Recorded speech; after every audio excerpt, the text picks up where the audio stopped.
Students, आइए continuity पे बात करते हैं, continuity of a function. But before starting this topic will remember 11th class topic limit. देखिए, हम लोगों ने लिमिट डिस्कस कर चुके हैं 11th में।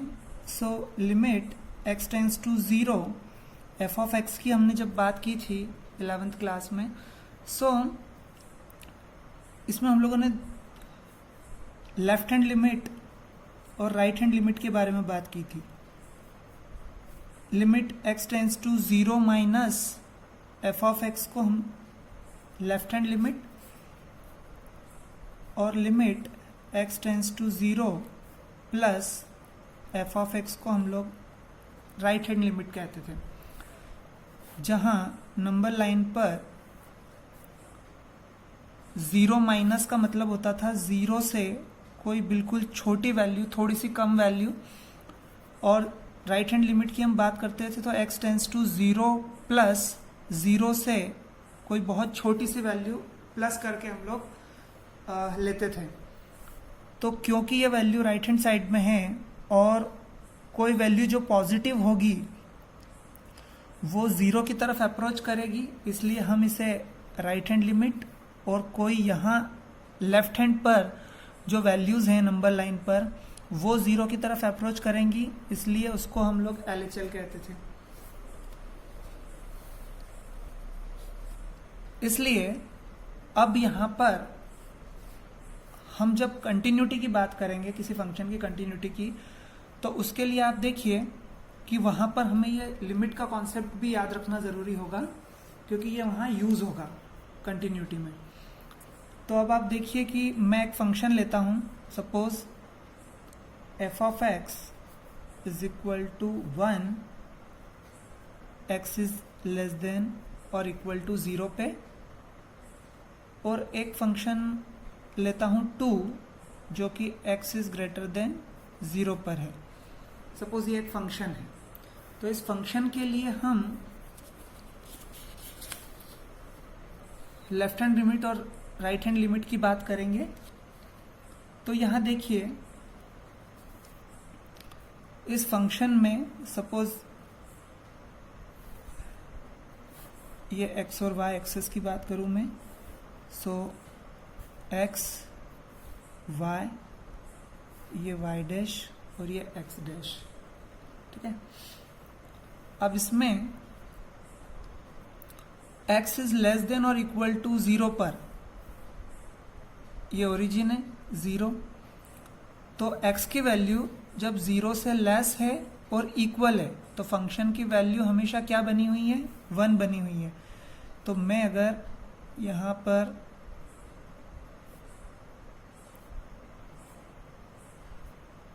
-1 यहाँ 1 2 3 अगर ये बात करूं, तो यहाँ पर फंक्शन की वैल्यू 1 है जब x की वैल्यू 0 या उससे कम है, तो ये 1 है वैल्यू, और ये 0 या उससे कम पर, तो ये फंक्शन की वैल्यू हमेशा क्या बनी हुई है, 1 बनी हुई है।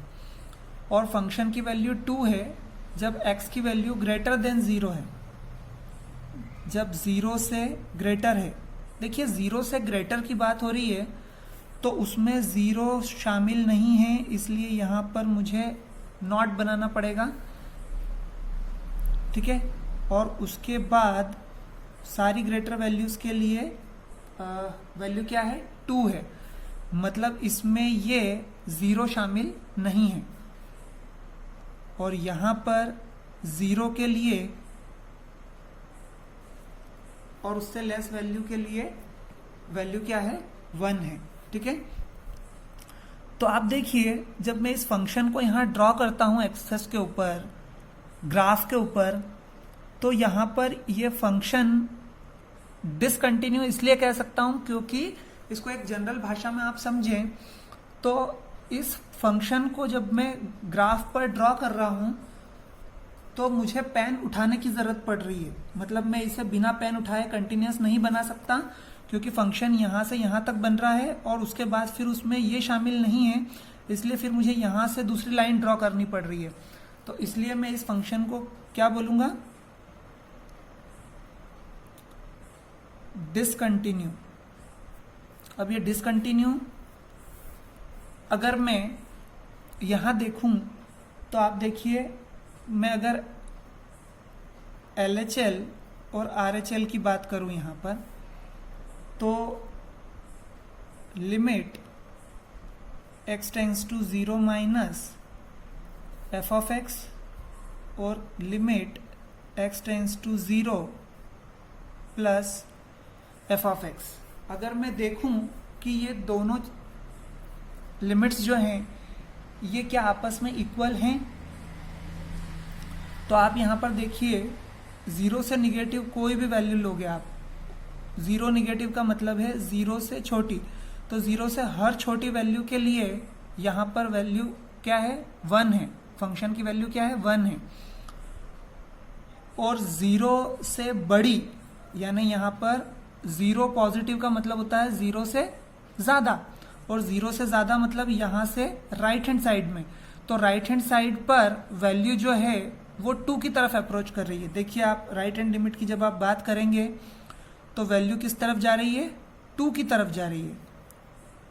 और आप 0 निगेटिव की जब बात करेंगे तो यहां पर 0 से कम वैल्यूज के लिए यानी लेफ्ट हैंड लिमिट के लिए, LHL के लिए वैल्यू जो अप्रोच कर रही है फंक्शन की, वो फंक्शन की वैल्यू 1 को अप्रोच कर रही है। तो जब लेफ्ट हैंड लिमिट 1 को अप्रोच कर रही है और राइट हैंड लिमिट 2 को अप्रोच कर रही है, तो लेफ्ट हैंड लिमिट और राइट हैंड लिमिट दोनों आपस में इक्वल नहीं है इस पर्टिकुलर केस में, ठीक है। Limit x tends to 0 minus f of x is not equal to limit x tends to 0 plus f of x, that's why this function is discontinue. Next देखते हैं, अब इसका क्या मतलब हुआ, इसका मतलब ये हुआ कि फंक्शन को अगर कंटिन्यू रहना है, ये फंक्शन डिसकंटिन्यू हुआ, तो अगर फंक्शन को कंटिन्यू रहना है तो लेफ्ट हैंड लिमिट और राइट हैंड लिमिट दोनों को आपस में क्या होना होगा, इक्वल होना होगा। पहली चीज ये समझ में आई हमें, ठीक है। आई रिपीट कि ये फंक्शन यहां पर डिसकंटिन्यू हुआ क्योंकि लेफ्ट हैंड लिमिट और राइट हैंड लिमिट आपस में इक्वल नहीं आई इस एग्जाम्पल से। तो इसका मतलब यह हुआ कि अगर फंक्शन को कंटिन्यू रहना है किसी पॉइंट पर, तो उस पॉइंट पर लेफ्ट हैंड लिमिट और राइट हैंड लिमिट आपस में क्या होने चाहिए, इक्वल होने चाहिए। एक पॉइंट तो ये क्लियर हुआ। अब आप देखिए दूसरे पॉइंट पे बात करते हैं।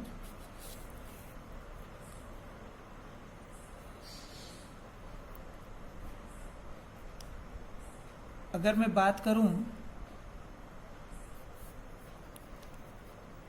फंक्शन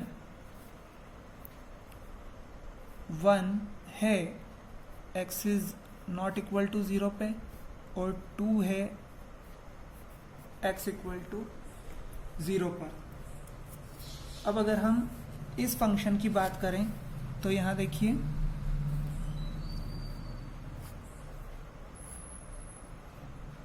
ये ओरिजिन है, ये x डैश, ये y। देखिए जब x is not equal to 0 है, पहले बात कर लेते हैं जब x इक्वल टू 0 है। जब x इक्वल टू 0 है, ये 1 2 3। जब x 0 के इक्वल है, जब x 0 के इक्वल है तो फंक्शन की वैल्यू 2 है, ठीक है। फंक्शन की वैल्यू क्या है, 2 है x इक्वल टू 0 पर। और जब x is not equal to 0, जब x 0 के इक्वल नहीं है तो फंक्शन की वैल्यू हमेशा 1 बनी हुई है। मीन्स इस x इज इक्वल टू 0 को छोड़कर बाकी सभी वैल्यू के लिए, यानी मैं इसको नॉट बना दूं, ये शामिल नहीं है। और इसके अलावा बाकी की सभी वैल्यू के लिए फंक्शन की वैल्यू हमेशा क्या होगी, 1 होगी, ठीक है। यहां मैंने नॉट लगाया हुआ है, इट मीन्स ये 1 इसमें इंक्लूड नहीं है, क्योंकि x इज इक्वल टू 0 पर फंक्शन की वैल्यू y की वैल्यू क्या है 2 है, तो उसके लिए मैंने यहाँ पर पॉइंट बना दिया है, लेकिन बाकी की सभी वैल्यूज के लिए y की वैल्यू यानी फंक्शन की वैल्यू क्या है 1 है। तो अब आप देखिए इस केस में अगर आप बात करेंगे limit x tends to 0 minus F of x और limit x tends to 0 plus F of x, जो हमने इसके पहले वाले एग्जाम्पल में बात की थी, वही बात हम यहाँ पर फिर से कर रहे हैं कि अगर हम लेफ्ट हैंड लिमिट और राइट हैंड लिमिट की बात करें इस पर्टिकुलर फंक्शन के लिए, तो यहाँ पर 0 के लेफ्ट हैंड साइड वाली सभी वैल्यूज के लिए फंक्शन की वैल्यू अप्रोच कर रही है 1 पर, ठीक है, और राइट हैंड साइड से x की सभी वैल्यूज के लिए y की फंक्शन की वैल्यू भी अप्रोच कर रही है 1 को, यानी लेफ्ट हैंड लिमिट और राइट हैंड लिमिट ये दोनों आपस में क्या हो गए, इक्वल हो गए इस पर्टिकुलर केस में। लेकिन क्या मैं इस फंक्शन को भी कंटिन्यूअस बोल सकता हूं? नहीं बोल सकता। इसलिए नहीं बोल सकता क्योंकि मैंने आपको जनरल फॉर्म में बताया था, ये मैथमेटिकल डेफिनेशन नहीं है, लेकिन समझने के लिए है कि आप जब इस फंक्शन को बनाएंगे तो यहाँ पर बीच में ये जो नॉट लगा हुआ है वो इस फंक्शन को डिसकंटिन्यू करेगा, यानी आप इसको बिना पेन उठाए इस फंक्शन को ड्रॉ नहीं कर सकते। इसलिए ये फंक्शन भी क्या हो जाएगा, डिसकंटिन्यू हो जाएगा। और ये फंक्शन भी अगर डिसकंटिन्यू है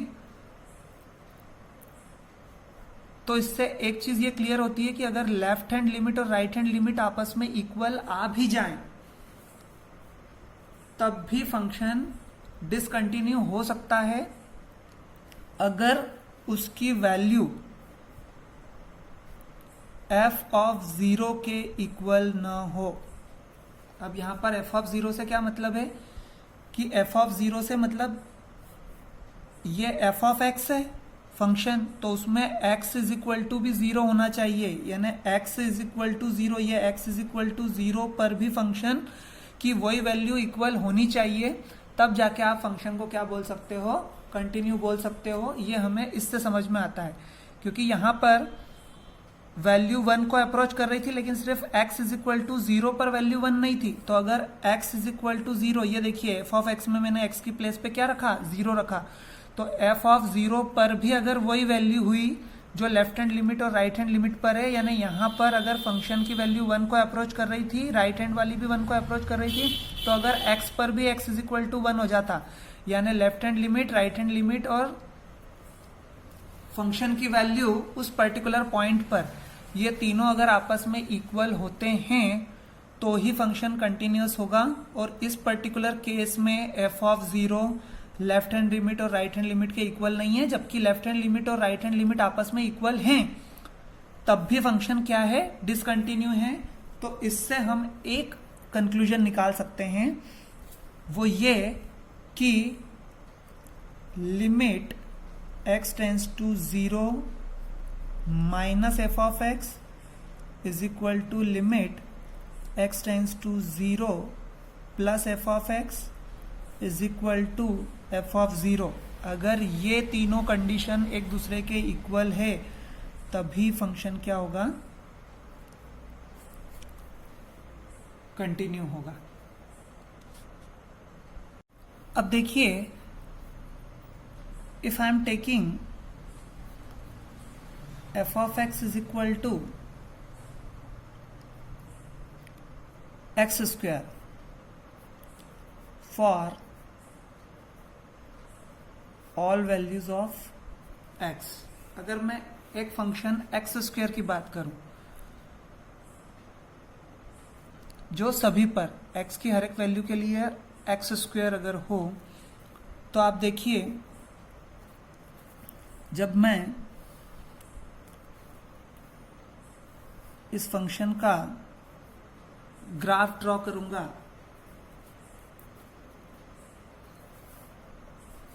x डैश y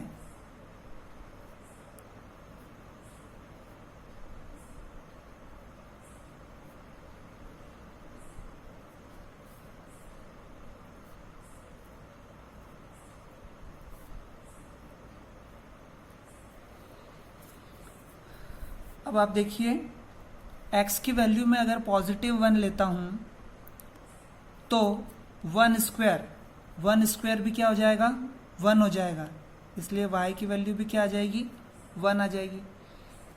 अगर मैं x इज इक्वल टू -1 लेता हूं, ठीक है, तो -1 का स्क्वायर भी क्या हो जाएगा, +1 हो जाएगा। x इज इक्वल टू मैं अगर 2 लेता हूं तो 2 का स्क्वायर 4 हो जाएगा, ये वैल्यू यहां आ जाएगी, ठीक है।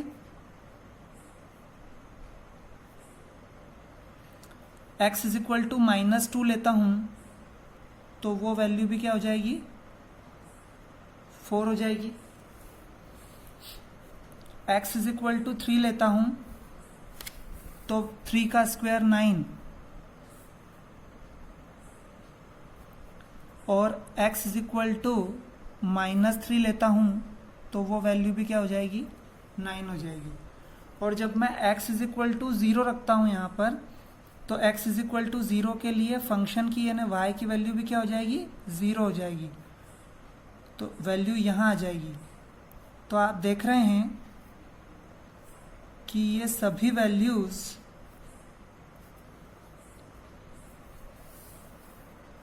जब आप इसको ज्वाइन करेंगे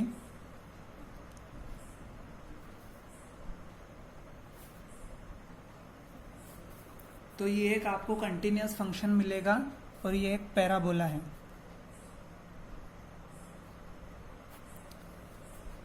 ठीक है, सो एफ ऑफ एक्स, अब इस केस में क्या हुआ कि x टेंड्स टू 0 निगेटिव, देखिए जब 0 से निगेटिव वैल्यूज जो हैं यानी लेफ्ट हैंड लिमिट की अगर बात करें तो जितनी भी वैल्यूज हैं यहां पर लेफ्ट हैंड लिमिट इक्वल थी राइट हैंड लिमिट के।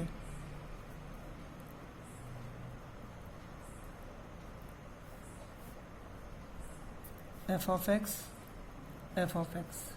ठीक है, और सभी वैल्यूज के लिए यहां पर भी वैल्यू 4 थी, यहां राइट हैंड लिमिट वाली वैल्यू भी क्या है, 4 है, यहां पर भी 9 थी और यहां पर भी 9 है। सभी वैल्यूज के लिए 0 को छोड़ के सभी वैल्यूज के लिए ये सभी वैल्यूज आपस में क्या थी, इक्वल थी, और साथ में left hand limit is equal to right hand limit तो हो ही गई, लेकिन हमें एक और चीज जो हमें इक्वल बताना है वो क्या है, इक्वल एफ ऑफ 0, यानी जब आप एफ ऑफ 0 यानी जब आप एक्स की जगह पे 0 रखते हो, जब आप x की जगह पे 0 रखते हो तो फंक्शन की वैल्यू भी आप क्या है, इक्वल है। ठीक है, फंक्शन की वैल्यू भी क्या है, इक्वल है f ऑफ 0 पे। इसलिए यहां पर क्योंकि left hand limit, right hand limit और फंक्शन की वैल्यू तीनों किसको अप्रोच कर रहे हैं, 0 को अप्रोच कर रहे हैं। आप देखिए यहां पर राइट हैंड लिमिट जो है वो भी 0 को अप्रोच कर रही है, लेफ्ट हैंड लिमिट भी 0 को अप्रोच कर रही है, और जो वैल्यू है फंक्शन की वो भी क्या है, 0 है यहां पर। इसलिए ये फंक्शन कैसा हुआ, कंटिन्यू फंक्शन हुआ। Therefore, conclusion is that if f of x is a real function and c is a point in the domain of f of x, then f of x is said to be continuous. f of x अगर कोई real function है और c उसके domain में कोई point है तो F of x को हम कंटिन्यूस उस x is equal to C पर, यानी उस c पर्टिकुलर पॉइंट पर फंक्शन को कंटिन्यूस कब कहेंगे? If limit x tends to c minus F of x is equal to limit x tends to c plus F of x is equal to F of c, यानी जब left hand limit right hand limit के equal होगी और उस particular point पर function की value के equal होगी, left hand limit equal to right hand limit equal to function की वैल्यू उस पॉइंट पर, ये तीनों पॉइंट्स जब एक दूसरे के इक्वल होंगे तब हम फंक्शन को क्या कहेंगे? कंटिन्यूअस कहेंगे। देखिए एक एग्जांपल से देखते हैं।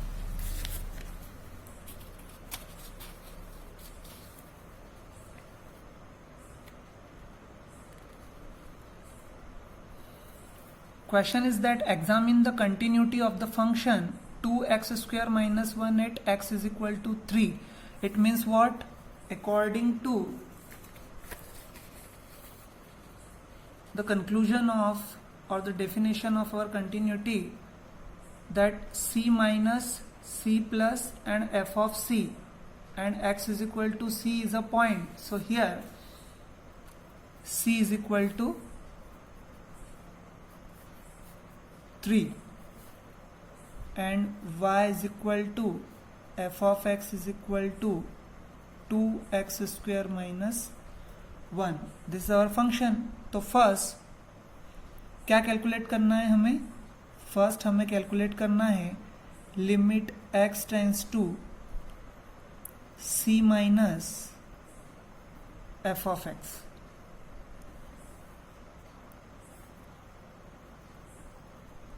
LHL के लिए तो वो हो जाएगा limit x tends to 3 minus F of x is equal to 2x square minus 1।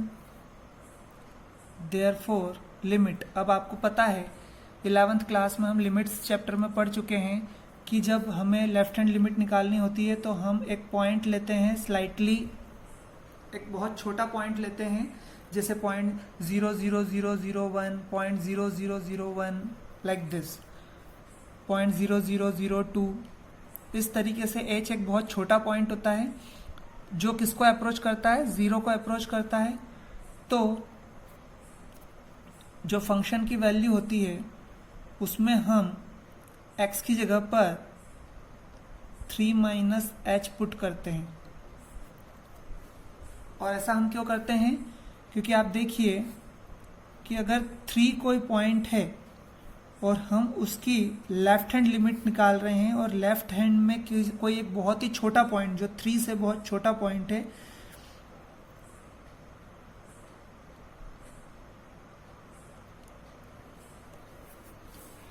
जो 3 से बहुत छोटा पॉइंट है और वो किसको अप्रोच करेगा? 0 को, ठीक है। तो वो क्योंकि हम इस पर्टिकुलर पॉइंट पर वैल्यू निकाल रहे हैं फंक्शन की और ये पॉइंट 3 से कोई छोटी सी वैल्यू यानी वो जो h वैल्यू है उसको माइनस करने पर मिलेगा हमें ये पॉइंट उस 3 से बहुत छोटी सी वैल्यू 0.0001 या 0.002 ऐसे कोई छोटी सी वैल्यू यानी वो जो h है उसको माइनस करने पर हमें ये पॉइंट मिलेगा। इसलिए हम यहाँ 3 में से h को माइनस करके पुट कर रहे हैं फंक्शन में, ठीक है, इस पर्टिकुलर पॉइंट पर वैल्यू निकालने के लिए। तो देखिए limit h tends to 0 to 9 plus h square minus 3 2 जा 6h a minus b whole square का फॉर्मूला लगाया। Then limit h tends to 0, it would be 18 plus 2h square minus 12h minus 1। अब आप क्या करेंगे? लिमिट लेंगे by taking limit. जब आप लिमिट ले लेते हो तो 18 plus 0 minus 0 minus 1 is equal to value क्या आती है 17 वैल्यू आती है। इसलिए लेफ्ट हैंड लिमिट पर फंक्शन की वैल्यू क्या आई 17 आई। अब हम राइट हैंड लिमिट निकालेंगे और वो कैसे निकलेगी, limit x tends to c plus F of x is equal to limit x tends to 3 plus F of x is equal to 2x square minus 1। Again एक बहुत छोटी सी वैल्यू जो 3 से बहुत ही छोटी सी वैल्यू, उसमें क्या होगी 3 में प्लस होगी राइट हैंड लिमिट के लिए। तो यहां पर वो छोटी सी वैल्यू होगी h टेंस टू 0 और फंक्शन की वैल्यू 3 प्लस h पर निकालेंगे हम। और ऐसा क्यों, क्योंकि ये 3 वैल्यू है और h की वैल्यू इस 3 से बहुत ही छोटी वैल्यू इसके बिल्कुल पास है, उस वैल्यू पर हम फंक्शन की वैल्यू निकालेंगे। और क्योंकि 3 में वो छोटी सी वैल्यू h प्लस हो रही है, इसलिए यहां पर हम 3 प्लस h रखते हैं। अब देखिए again limit h tends to 0 to 9 plus h square plus 6h minus 1, then limit h tends to 0 18 plus 2h square plus 12h minus 1 by taking limit लेने पर 18 plus 0 minus 1 is equal to 17, यानी left hand limit right hand limit के equal तो आ गई। But मैंने इस video के स्टार्टिंग में आपको बताया है कि it is not necessary that if LHL is equal to RHL, left hand limit right hand limit के इक्वल हो तो फंक्शन कंटिन्यूअस ही हो। उसके लिए फिर हमें एक थर्ड वैल्यू और निकालनी होती है जो कि f ऑफ c, यानी उस पर्टिकुलर पॉइंट पर फंक्शन की वैल्यू क्या है वो भी हमें निकालना है। तो अब आप थर्ड वैल्यू निकालेंगे, f of x is equal to 2x square minus 1, so f of 3 is equal to 2 into 3 square minus 1 and it would be 3 का स्क्वायर 9 टू जा 18 माइनस 1 और वो भी क्या आई 79। तो अब हम कह सकते हैं, हम क्या लिखेंगे यहां पर, since limit x tends to 3 minus F of x is equal to limit x tends to 3 plus F of x is equal to F of 3, these all things are equal to each other, therefore function is continuous at x is equal to 3.